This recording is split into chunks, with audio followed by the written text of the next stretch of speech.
So we just went from Shadyside all the way up to Crofton. My name is Joseph Omo, reporting for the Arundel Patriot. I'm here with Laticia Hicks, who is running for District 7 Board of Education here in Anne Arundel County. Laticia, how are you? I'm doing great, thank you.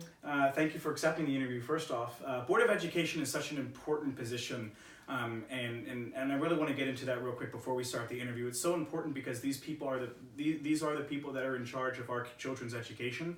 They're representing our children, and it's so important because our children are our future. So if our children aren't well educated by people just like Laticia who are running for Board of Education in Anne Arundel County, then we're not going to have a strong future. So it is very important that people know their Board of Education candidates just like they know their state Senate candidates and state delegate candidates and all that good stuff. So Laticia, tell us a little bit about where District 7 is. It is Anne Arundel County District 7 for council people, so it's the exact same thing, right? Right, so it's Okay. Council District 7, so that's most of Crofton, some Davidsonville, and all of South County.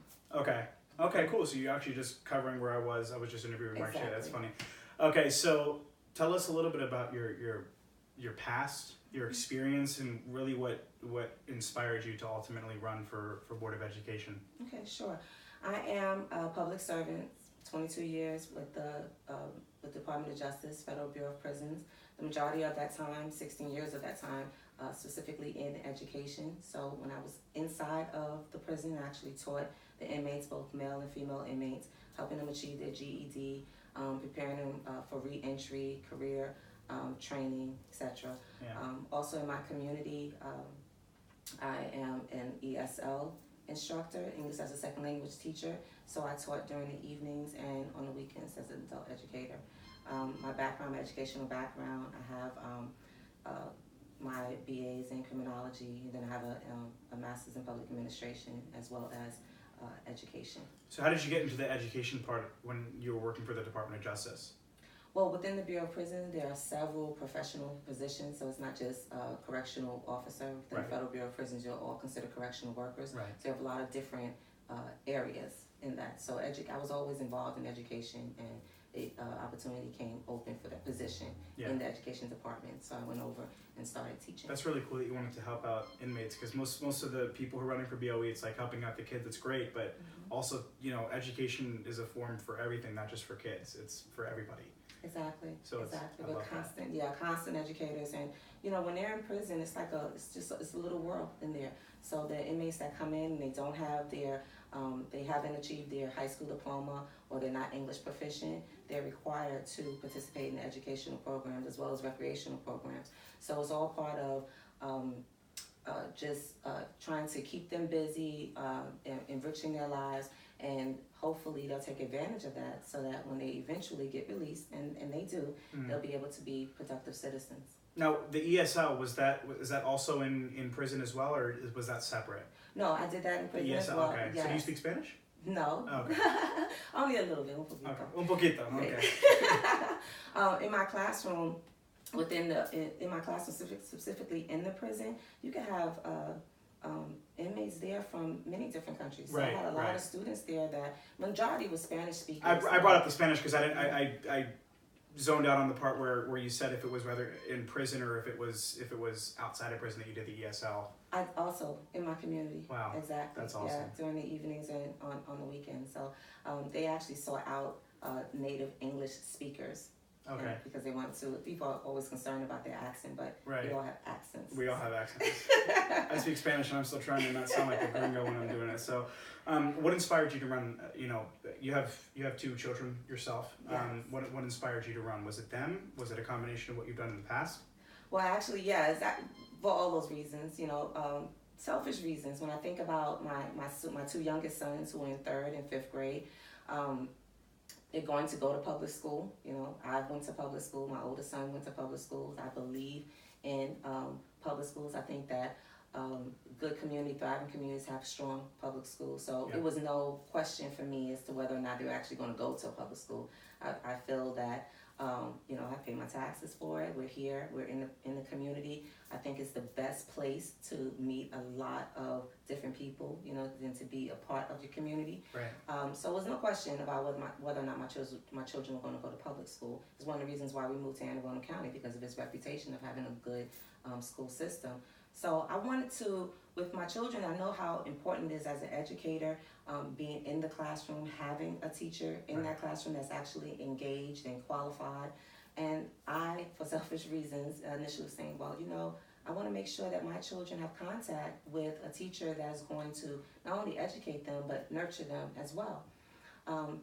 So when this opportunity came open, this is the first time that Anne Arundel County is actually going to be able to vote for their school board members. I wanted to be a part of it because I started hearing about just the direction that Anne Arundel County was going in. The teachers feeling not respected for the work that they do in the form of not being paid a living wage and just the resources and the amount of work that they have to do in the classroom. And basically, I want my teachers that are going to be educating my child, because they're going to be they're with them more than they are with me during the week at least. Absolutely. To focus on what it is that they're doing in the classroom, not all those other things that can concern them. If they're concerned about how they're going to take care of their family, that's a problem. And then the class sizes. I know that being, just as an educator myself, when you have a lot of people in that classroom to take care of, well, then your time is split. So I was concerned about the growing class sizes, just the.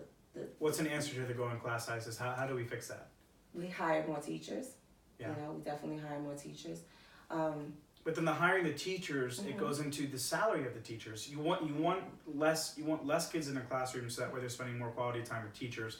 But then you're looking at paying teachers less because you're bringing more teachers on. So how do you solve that double problem right there? We have to make a decision. We have to decide if it's worth it. If investing in public education is actually worth it. So that means that is it worth it for you?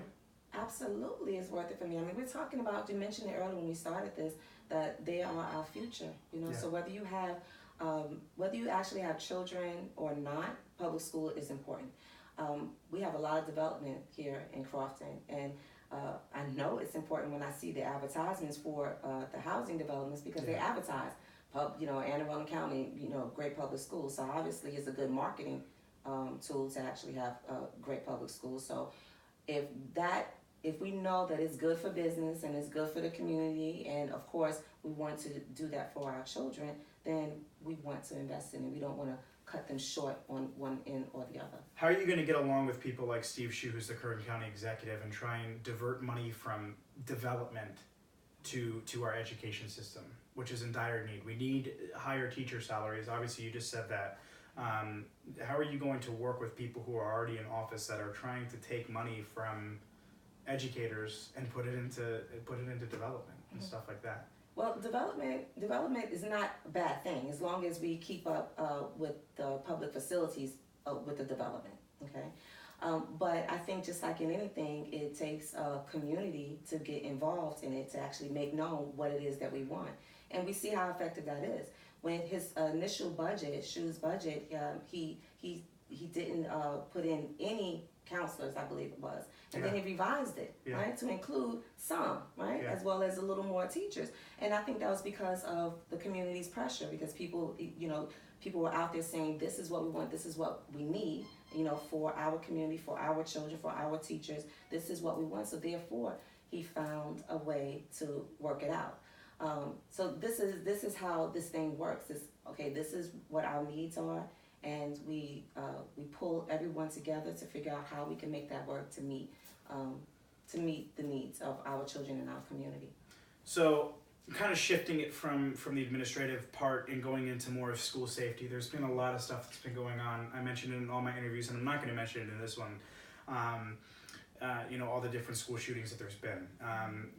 That is a threat, and it's something that a lot of kids and parents are scared of every day that they drop their kids off to school. Absolutely. So what's the answer to you? Because there's a lot of bipartisan, and then everybody's just, it looks like you're on the extreme about it. It's either arming teachers or less exits or metal detectors, or there's just a bunch of different things. What is the solution in your mind, if elected, that you would take to try and prevent stuff like this from happening? Well, for one thing, there's no one answer to it. Okay? Right. It's complicated. A lot think, oh, well, we'll just have more security, or we'll have more officers. Yes, we have some resource officers, trained resource officers. That's a good thing. But just to have hard security is not the answer. You have those. You want to also be able to take a proactive approach to it, a comprehensive approach to school safety. So that includes having mental health staff. That includes being able to have the counselors there to engage with the students. I mean, it's not enough to have a counselor and then expect for them to learn the names of 1,200 students. Exactly, right? How can they do their job effectively that way? So we need to have an adequate number of staff to be able to pay attention to the students that are actually there. And we don't want to take measures to make our schools into prisons. That is not conducive to learning. So no metal detectors, in your opinion? Well, I had to go through a metal detector for 20 years, and I can tell you, it's not a good thing. You feel as if you were literally. Everybody says it's like we don't want to make it sound like we're going to prison. You were actually going into a prison with your previous line of work, so you don't think that that's a good idea? No, I don't, because people say, we want to. Parents, of course, want to make sure that their child is okay. I want to make sure that my children are okay. Right. I work full time. I drop them off at school. I want to make sure that they're safe.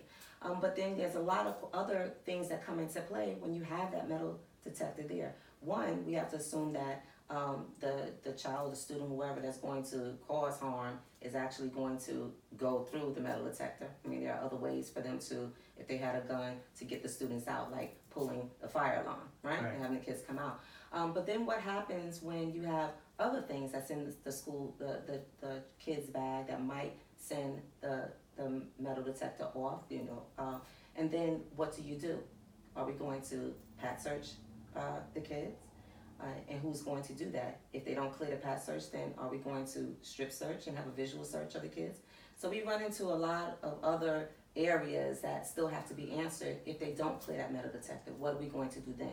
How are we going to continue to protect our children and not violate their bodies in that process of school safety? So we want to definitely protect the schools from gun violence, but at the same time, we want our children to feel safe in their school and as well as within themselves. Yeah, absolutely. What about racial discrimination in school? It's come to a point, and it's got national attention, especially at Chesapeake High School. It's disgusting. Teachers talking to students that way, students talking to other students that way. What should happen if a student calls another student a racial slur? We definitely need to not ignore it. Okay. We shouldn't behave that way. People should not, those type of language, it shouldn't be tolerated. What they should actually do, how strict they should be on it, whether someone should be suspended for that. Well, those are things that we need to talk about. It all depends on what happened. But we definitely don't want to ignore it because it's not going to go away. I think that in the school we talk about character education. That helps. Learning about the other people that are in the school, that also helps. And that means when I say learning about other people in the school, we have to actually talk seriously in our school about the contributions of all of the people that make America what America is. And I think with that respect, those things, won't happen as much because they would understand and respect the contributions of all of the people that are actually in that school. You think like more culture studies? Oh, absolutely, yes. When you talk about just telling the history as the history actually happened, civics. So when we talk about those things and when other issues come up, we should engage, especially at the high school level. We should engage the other students. Ask them, how do you guys think that we can handle this? I believe in our youth. I think they've done amazing things and will continue to do amazing things. When I talk to my sons and they're concerned about what's happening in the world, and I tell them, what, you guys are going to make it right. So I know that as far as how we deal with those things, we can ask some of the students, how would you handle this? We did this situation or argument and things. What do you guys think that should be done. And most of the time when they create the solutions, they also will stick to it too. So we have to involve the kids that are impacted by it. We have to actually go into the school. We have to talk to the teachers as well, so we can come up with solutions as to how to handle those situations and problems. We have to actually talk about it. Right. There's a lot of parents that are not okay with immigrants being in their children's classrooms, and it's not necessarily because of any racist ideals that they may have. It's just because of the fact that they think that the immigrant children are not equal to children that were born here in the United States, because they're taking up classroom sizes. And I know that you're raising your eyebrows right now, but I've seen comments on Facebook. I personally have responded to comments on Facebook. It's ridiculous. In the Constitution, it says that any kid that's here, whether or not they are born here in the United States or not, if they are brought here to the United States as an immigrant, they deserve a basic education. And, even if it is overcrowding classrooms, is the answer to deny them education?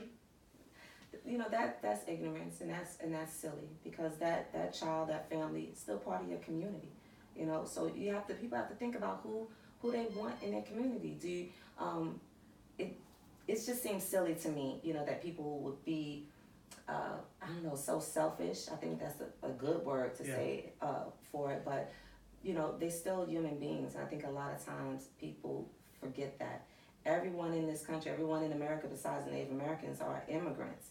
So I think, when you've been here for so long, your family's been for so long, you kind of think that you're real American, but, right. They're all... We all descend from somewhere. Yes, from somewhere else and not here. Exactly. Preach. They had to learn, and, the bottom line is that they're here, so they want to be part of, the American culture and America. So why not educate them in the American way? They're here. Absolutely. Laticia Hicks, thank you so much for your time. I did have one more question for you. How are you going to reach out to your constituents if elected? Because a lot of times people who are elected to any type of public office position, they get elected, and although they're supporting their constituents, they don't reconnect to them as much as they need to. So how are you going to be able to hear the voices of your constituents, the problems that they have, and try and fix them? I think communication is so important. A lot of times, a lot of issues can be resolved if people just are heard. Right. Okay. So I think so I will be responsive. We have emails. Send me an email. I'm going to respond to your email. I'm definitely open to open houses. I'm definitely open to different community events. I don't see why board members wouldn't show up at those events. You want to be able to stay in touch with your constituents, with the people in the community. That way you have, your how we say, your ear to the ground, your finger on the pulse of actually what's happening. So when complaints come in or when other issues arise, that's not the first time you hear it at the board meeting. You have a good idea of what's actually happening, or you can actually see it at work, and then you can ask the community, well, how do you think that we can resolve this? I don't have all the answers. I know sometimes with politicians it looks really nice. They can come out really polished. I'm not. I'm a mom. I'm in this community.